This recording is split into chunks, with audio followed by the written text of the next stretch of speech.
Earth in me recognizes Earth in you. The Earth wants to reunite. Earth-allude.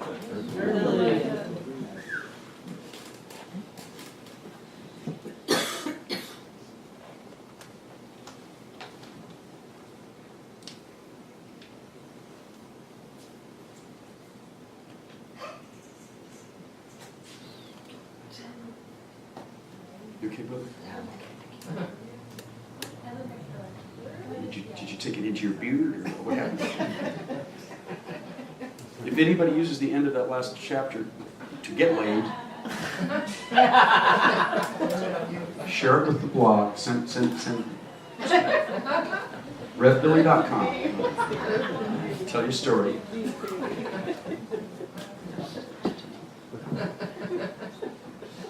The end of birth. Woo!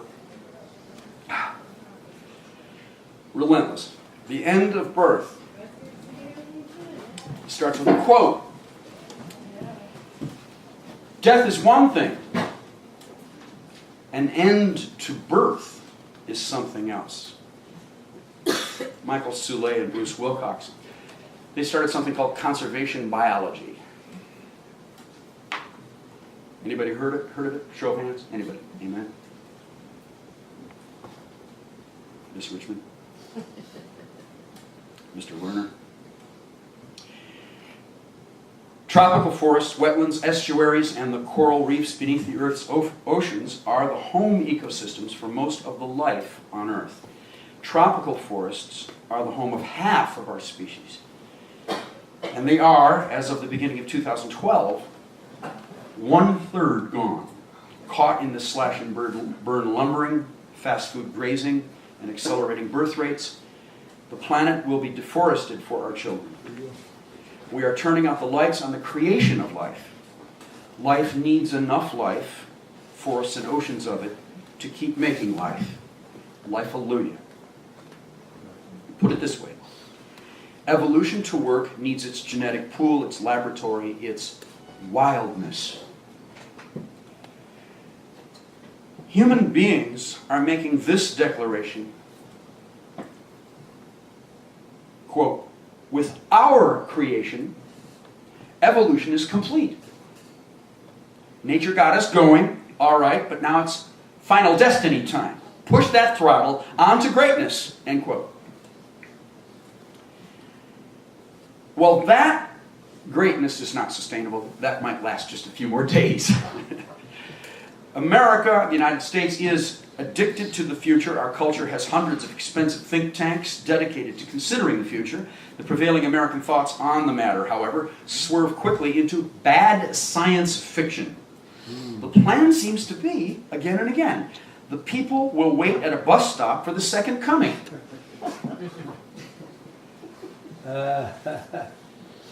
Anybody been on a bus today? Amen. Whatever our future, our glorious beaming up leaves us isolated, an isolated species. In fact, the survival of any life depends on other life. Let's just make that clear. Even the most basic inanimate elements of the planet, gases, temperatures, fluids, minerals, cannot exist independent of living organisms. It goes both ways. In the early 90s, Mr. Ed Bass, from a Texas oil family, financed an experiment in which miniatures of some of Earth's ecosystems were sequestered with a group of scientists inside a glass bubble called Biosphere 2. Some nodding heads. It happened near Tucson, Arizona. They housed there a coral reef in one wing with pumps cycling salt water. There was a rainforest in another wing, and so on. They introduced a few lizards and insects, but no mammals or birds, really. Membership in this club anticipated a mostly human Earth. Space colonization was mentioned in early press releases as a motive for the hermetically sealed experiment. A comedy of bad science loomed over the project even before the scientists started sneaking out for chocolate bars. Inside the bubble, they couldn't get the trees to stand up straight. They caressed the bark The trees drooped, sadly. They discovered that trees need wind. They get their strength from swaying in the breeze. So they tried fanning the trees inside their expensive terrarium, but the trees just leaned and leaned. They seemed to know it was bogus wind. Trees need wind. It was recently discovered that 45% of the CO2 stored on land is inside trees. So the tree makes a tree into a tree. The wind makes a tree into a tree. And the tree also makes the wind into wind by cleaning it, scrubbing the carbon, and returning the oxygen over and over. Wind needs trees. Trees need wind. Humans need both. We are witnessing, isn't this incredible? We are witnessing the extinction of hundreds of thousands of species of life: birds, mammals, frogs, lizards, bees, butterflies, woody plants, flowers. We select some to save, to conserve, to preserve, to look back at. We turn them into media stars. We treasure them, some of them. We cast them in that role. But this planet is our greenhouse now, and we don't plan on sharing it that much. The ongoing and upcoming extinction wave seems to leave us officially unimpressed. The candidates at their debates with their audience of 70 million, remember that, couldn't bring themselves to say the word climate, or even the word earth. This is an apocalypse of accumulating silence. The idea that we would remain the only living thing, with Earth repurposed to include only pets, little microclimate samples preserved like pocket parks, a rainforest the size of a par 3 golf hole, and museums full of extinct in the wilds animals staring back at us in some kind of wonder. That's hell. But at least it's a temporary one, since we would not survive long. Who would say openly that human beings are the only life worth saving? It seems so absurd. And yet that seems to be the plan. The most basic and far-reaching policy of the United States leadership at this time is to do nothing, say nothing, and change nothing. In this slow-motion orgy of death, we go about our day with the understanding that life as we know it is ending. We go to work, if we can find it, raise our kids, if we can find them, have sex, if we can get it, sleep, wake up. We know it won't be long.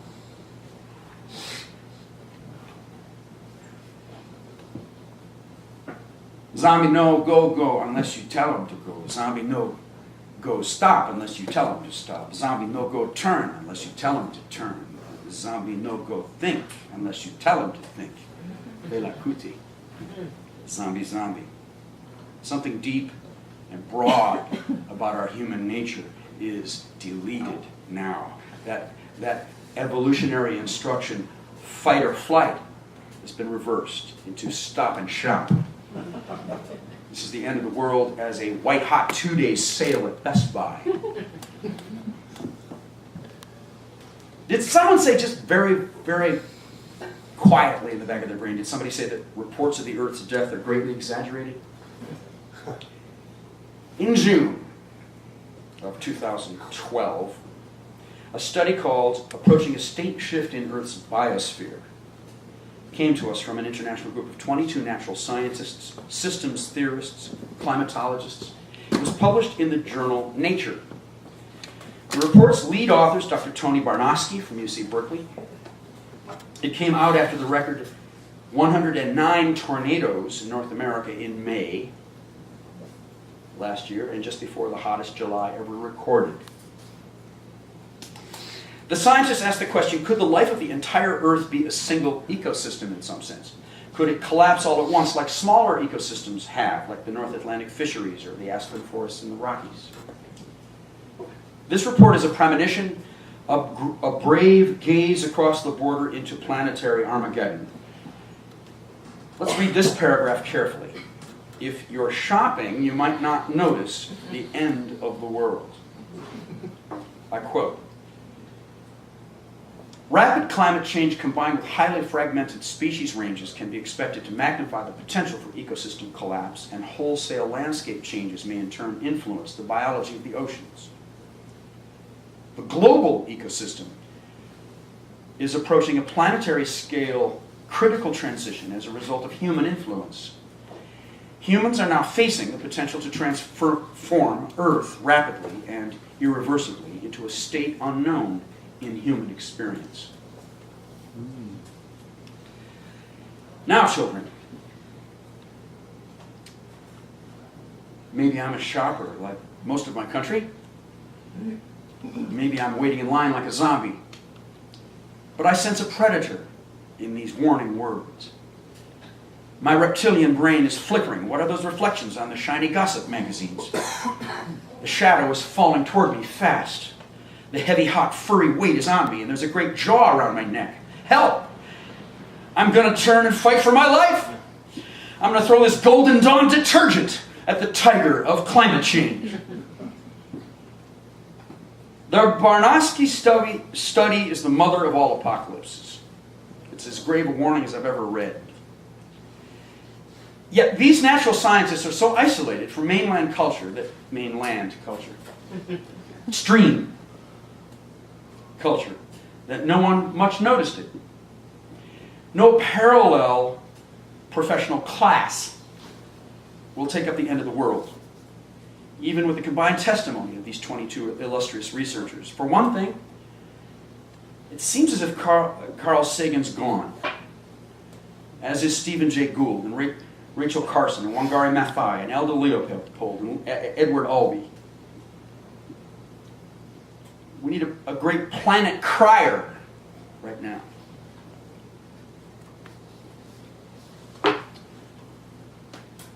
This is a time of widespread distortion. Unless we have a blast of honesty from WikiLeaks or IWeWe, the world is just seeing things right now. What a strange echo chamber we live in right now. Beyonce has 1 billion hits. There are clouds above us full of songs and jokes. But how do we talk about the weather?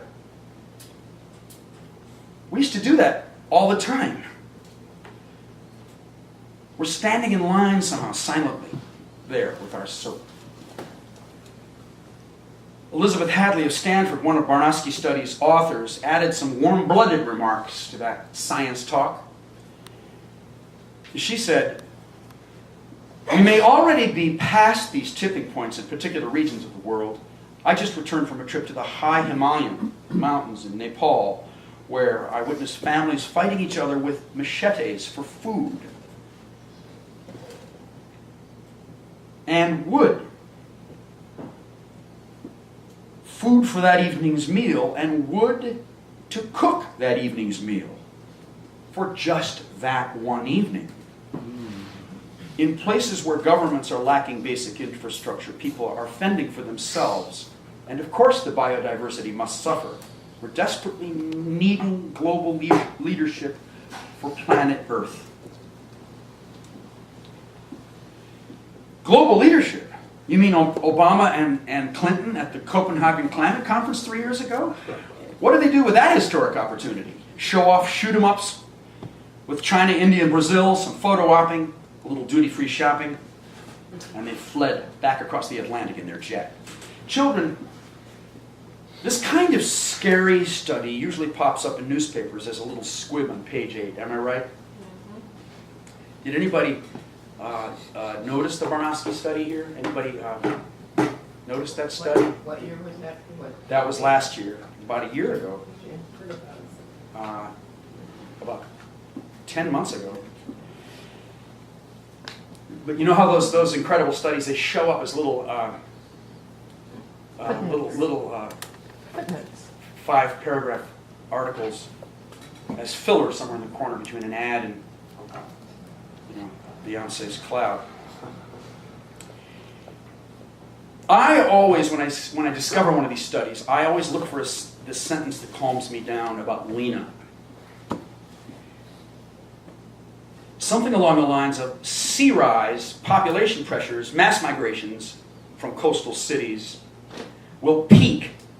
And then I look for those words, by the end of the century. I always look for that.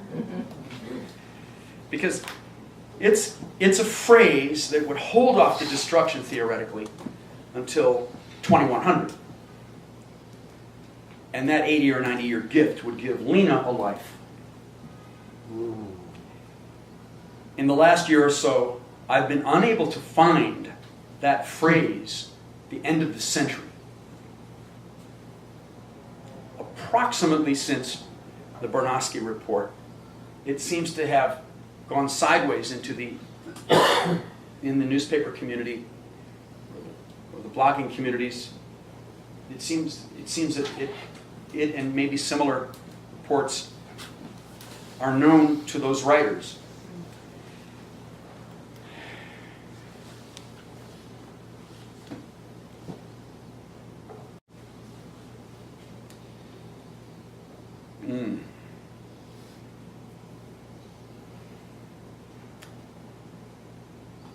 Oh, let's take a little break here. Amen. Stand up. Stand up. Let's take a little break. Really?